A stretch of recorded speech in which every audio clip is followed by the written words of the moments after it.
भीम तथा हिडिंबासुर का युद्ध। वैशंपायन जी कहते हैं, जन्मेजय, तब ये सोचकर कि मेरी बहन को गए बहुत देर हो गई, राक्षस राज हिडिंब उस वृक्ष से उतरा और शीघ्र ही पांडवों के पास आ गया।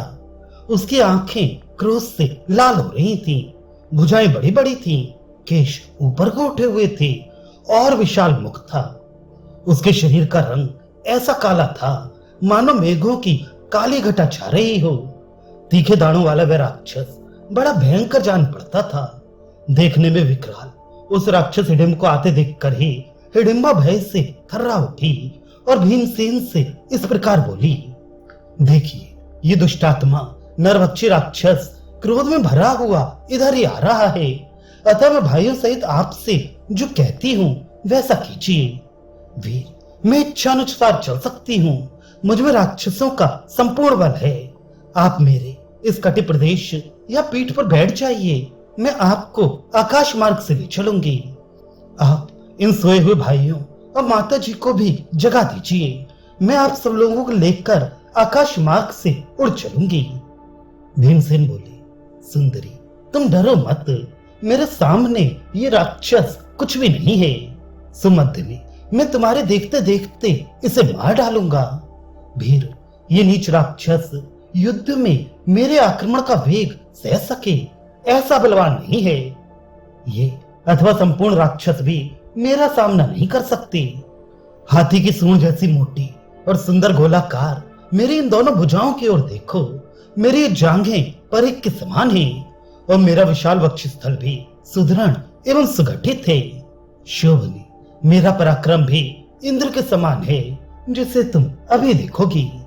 विशाल नितंब वाली राक्षसी, तुम मुझे मनुष्य समझकर यहाँ मेरा तिरस्कार ना करो। हिडिंबा ने कहा, नरश्रेष्ठ, आपका स्वरूप तो देवताओं के समान है ही, मैं आपका तिरस्कार नहीं करती।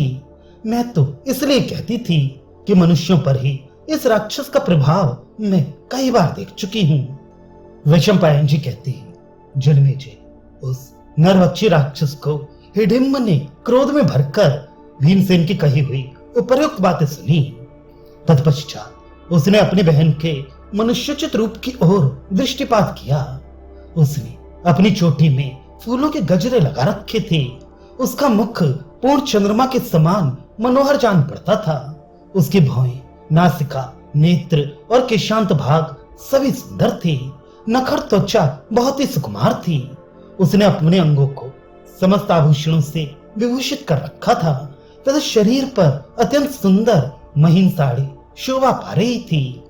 उसे इस प्रकार सुंदर एवं मनोहर मानव रूप धारण किए देख राक्षस के मन में यह संदेह हुआ कि हो ना हो ये पति रूप में किसी पुरुष का वरण करना चाहती है।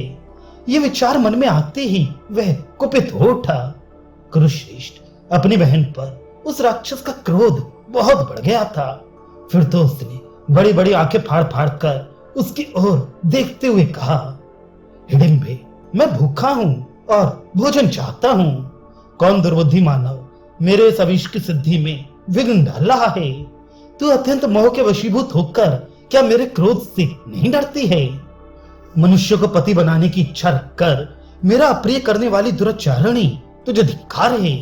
तू पूर्ववर्ती संपूर्ण राक्षस राजों के कुल में कलंक लगाने वाली है। जिन लोगों का आश्रय लेकर तूने मेरा महान अप्रिय कार्य किया है, ये देख, मैं उन सबको आज तेरे साथ ही मार डालता हूँ। हिडिंबा से यूं कहकर लाल लाल आंखें किए हिडिंब दांतों से दांत पीसता हुआ हिडिंबा और पांडवों का वध करने की इच्छा से उनकी ओर झपटा। योद्धाओं में श्रेष्ठ तेजस्वी भीम उसे इस प्रकार हिडिंबा पर टूटते देख उसकी भर्त्सना करते हुए बोले, अरे खड़ा रहे, खड़ा रहे।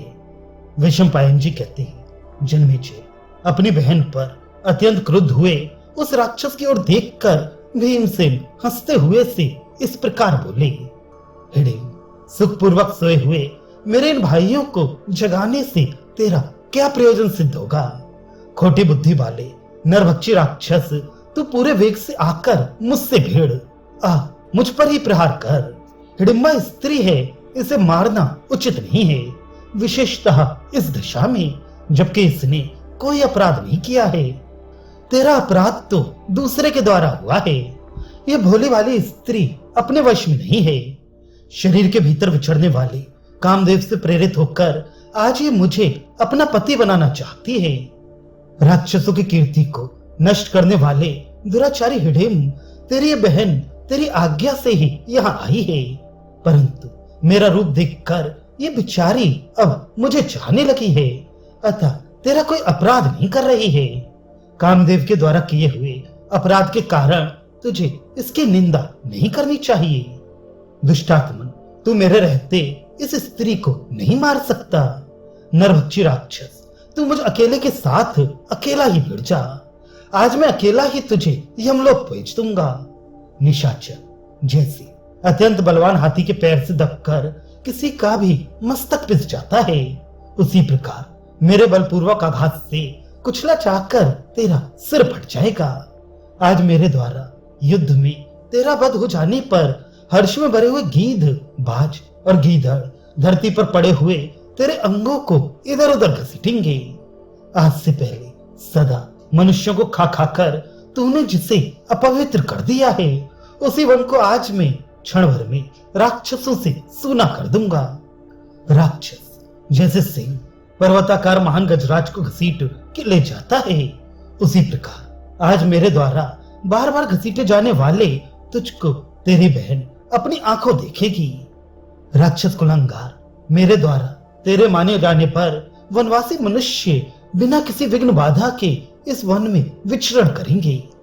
हिडिंब बोला, अरे ओ मनुष्य, व्यर्थ गरजने तथा बढ़-बढ़कर बातें बनाने से क्या लाभ? ये सब कुछ पहले करके दिखा, फिर डींग हाँकना। अब देर ना कर। तू अपने आप को जो बड़ा बलवान और पराक्रमी समझ रहा है, उसकी सच्चाई का पता तो तब लगेगा जब आज मेरे साथ भिड़ेगा। तभी तू जान सकेगा कि मुझसे तुझ में कितना अधिक बल है। दुर्बुद्धे, मैं पहले इन सब की हिंसा नहीं करूंगा। ये थोड़ी देर तक सुखपूर्वक सो ले। तू मुझे बड़ी कड़वी बातें सुना रहा है, अतः सबसे पहले तुझे ही अभी मारे देता हूँ। पहले तेरे अंगों का ताजा खून पीकर उसके बाद तेरे इन भाइयों का भी वध करूंगा।